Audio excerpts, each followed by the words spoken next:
So you've now, or at least should have seen, my video with the full, well, my full 170 plus game library on the PlayStation 4, and a couple of weeks back I put out my least liked PS4 games in my personal collection. So these are a bit of a kind of personal videos, because today we're going to talk about my personal favourites from my personal PlayStation 4 library. Some of them are exclusives, some of them are cross-platform. So I'm kind of cheating a bit here with the cross-platform because my PS4 is my primary console compared to my Xbox One. So I hope I'm allowed to cheat. And like I said, these are just my opinions. This is personal, little bit of fun amidst the lockdown. So I'm going to be bringing you 1, 2, 3, 4, 5, 6 games. Maybe there'll be a surprise in there, maybe not. So sit back and enjoy, and let's get on with this.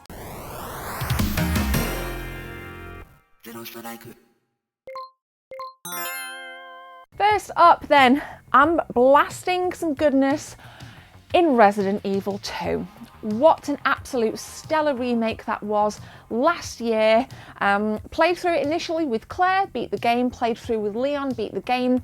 Really enjoyed both different campaigns. I love how different parts of the police department were opened to different characters. You had different weapons, different abilities.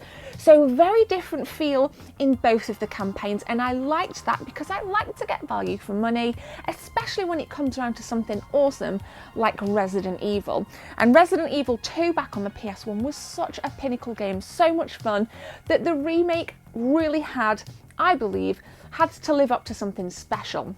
And I've spoken about Resident Evil 3 and how much of a letdown I feel that is, a bit of a cop-out, a bit of a cash grab. Resident Evil 2 isn't like that. It feels fully fleshed out. I love the atmosphere. I love that, like, for me, kind of going into like the police department and noticing the differences between the design from the PS1 up to the PS4 filled my gaming soul with nothing but joy. Honestly, I was like, I streamed the whole lot, I streamed both campaigns, so like my reactions were live, and I really freaking enjoyed myself. I actually now that I've completed Resident Evil 3 on standard, and I'm about to complete it on hardcore on stream here on my YouTube channel, it's making me want to go back to Resident Evil 2 again, and playing through 3 has reminded me how much I actually enjoyed Resident Evil 2. Even like Mr. X was so, I feel Mr. X gave me so much more of a challenge compared to the scary and Nemesis did in Resident Evil 3, and I didn't expect that. I actually thought Resi 3 would eclipse the Resident Evil 2 remake. There was so much potential lost for the remake of Resident Evil 3 that it's really kind of put the second one on my radar again. And even the 7th, I mean, we'll maybe mention Resident Evil 7 as a bit of a bonus game here. I've completed it on stream on all the difficulties, and I think I've played it to death. I don't have a platinum trophy in it, but I feel like I've played it enough that I kind of don't want to go back to it. But haven't played Resi 2 since last year, beat the campaigns back to back. I think it's time to go back to it. So I'm thirsty for it, and obviously kind of playing through Carlos's little campaign, little slice of the pie in Resident Evil 3 remake, going back to the police department and thinking, I really loved this game, and I'm so grateful to Capcom for bringing it out, and I think it looks stunning. On even like the base PS4, just the Resident Evil engine is beautiful. So I'll be playing through off stream Resident Evil 2 again on my Pro, getting a bit more for my buck in terms of visuals, and I wanted to start with that because it makes me smile. I love it, and it is one of the most prominent titles that I just love to go back to in my PS4 collection. Next up then is a game that I've completed again right here on my YouTube channel on stream. It is Days Gone. So this obviously is a PS4 exclusive released last year by Ben Studio. I think it's been out about a year now, and I'm very, very close to platinuming the game. I wrote a blog on my website which I feel encapsulates exactly what I love about Days Gone, so I'll link it if you want to go read it. But it's about just how varied the world is and how isolated I felt as a player going through it. You know, you play as Deacon and you visit different factions within the world. Some are more hostile than others, some aren't, some are really friendly, and you really want to find out what happened to your wife Sarah. For those that haven't played it, I'm not going to spoil it. The game is wonderful in its pacing, in that you don't start to really get answers to your questions until you're about 30 hours in. So the game is a bit of a grind, and it really makes you work for the end game. And I love that, because they could have gotten it so wrong. And it could, you know, with like open world games, sometimes I think the vibe can be lost a little bit with far too many things to do. But there was a great storytelling in keeping the game focused, not linear, but focused. There was a point all the time. There was things to do that felt like it wasn't just some crappy little side mission. It felt like it had a purpose and you were adding value to the main story. And I wanted so desperately to find out what had happened to Sarah. Like, was she alive? Was she dead? Was she held captive somewhere?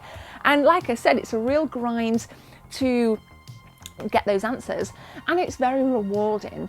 And even afterwards, there's the Game Plus mode as well, so you can kind of complete the game and then you can replay it with a few tweaks.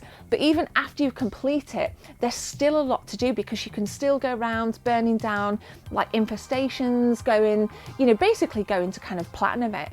And there's a trophy system within the game menu that is almost like a to-do list and a tick-off sheet. Once you do them, you can kind of go back to them and just tick it off and see where you need to go. So love the world, love the characters, love the narrative, love the focus, love the kind of value that it's added to me as a gamer. And I am so excited to see what Days Gone is going to look like on PS5 and what is next for Ben's studio.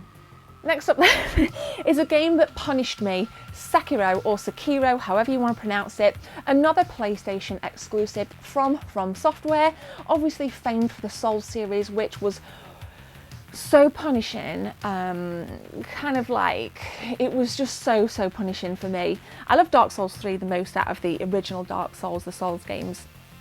But Sekiro had a completely different skin to it, in the kind of Japanese aesthetic almost. So you do this little ninja, and well, not little ninja, but huge in stature, huge in heart, and you feel that heart, you feel that presence of the character in Sekiro, because it's very difficult. If you've played a Souls game, you'll know exactly what I'm talking about. It requires a lot of patience, particularly when you get into bosses, and it's one of those games that again makes you work for your rewards. It's not the kind of game that I feel I can relax to. It's the kind of game that develops me as a gamer. It makes me re-question and re-evaluate. Am I going into this stealthily, or are we going into it like as a bit of a kind of run and gun, or, you know, so to speak, that kind of like, you know, tits to the wall kind of stuff? You know, there's different ways to go, there's different ways to do things, there's lots of different items to collect. The world is stunning, and I think the replay value's there. And now I'm yet to complete it. I'm about 10 hours in, which isn't an absolutely huge amount of time. But, you know, for me, as somebody that is kind of like really kind of started to shine with video games for the last gen online, with like Call of Duty, running, gunning, not really thinking, this made me like completely change my playstyle, and I like that. I like that challenge, I like that adaptation, and I actually prefer the Sekiro aesthetics compared to the Souls aesthetics in Bloodborne. So it's a beautiful game. It is a must play, and there was no wonder it was kind of right up there with the kind of game of the year kind of talk last year. It's so beautiful, and if you've not played it, you really need to go and get yourself a slice of Sekiro.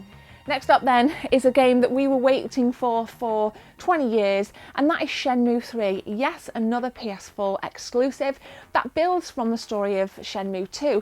And I've been very vocal about my opinions on Shenmue II. I liked the game, I didn't love the game. I absolutely adored the first. And I'm happy to announce that when I dived back into Shenmue III, it really made me fall in love with the series again. And obviously, we've come a long way in technology from the Dreamcast up to the PlayStation 4, and the visuals are just stunning. I love the cherry blossom. Again, there's always that kind of gnarly little challenge of like getting into little fisty fights, and every kind of little bit of charm that you felt in Shenmue is right there again in Shenmue 3. And again, I haven't completed it, so please don't spoil it, but I've always used the analogy of a good fitting shoe with a video game. When you try a shoe on, you know if it's comfortable or not. You know if you like the look of it, you know if you're going to walk in it and it's going to be comfortable.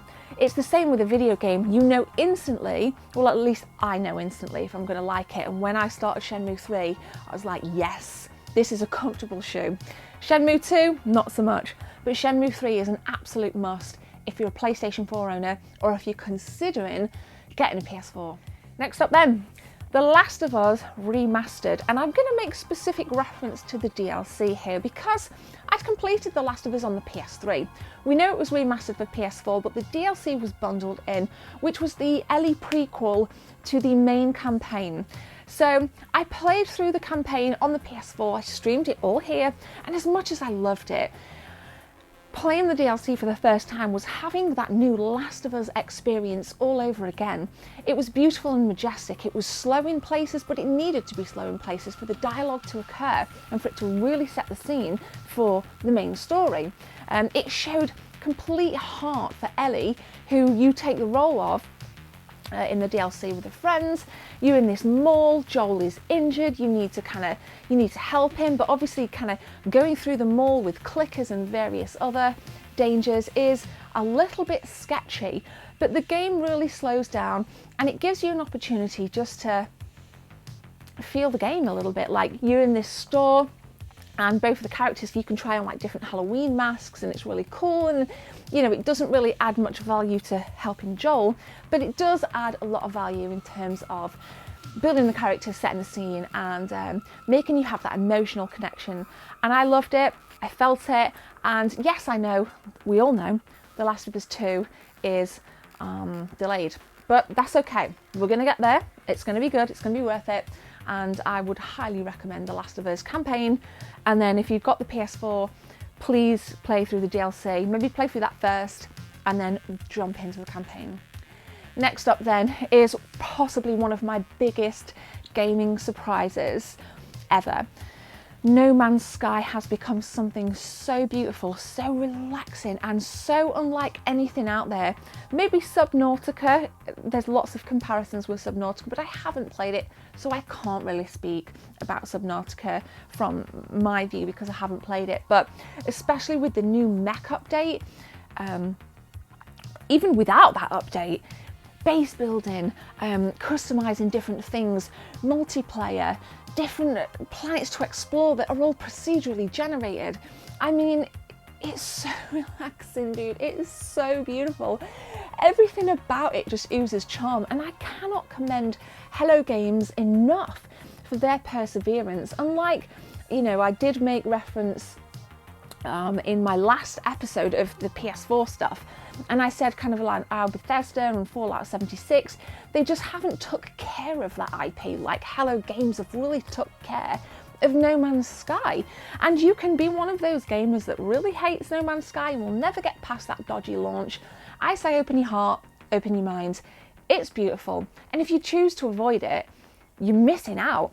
And it was a PS4 exclusive for a lot of years, and then it kind of came to Xbox, so everybody can join in, everybody can enjoy it, and we're not done. We ain't done. I think as much as the worlds are procedurally generated of varying different temperatures and aesthetics, I think the DLC is also going to continue to evolve.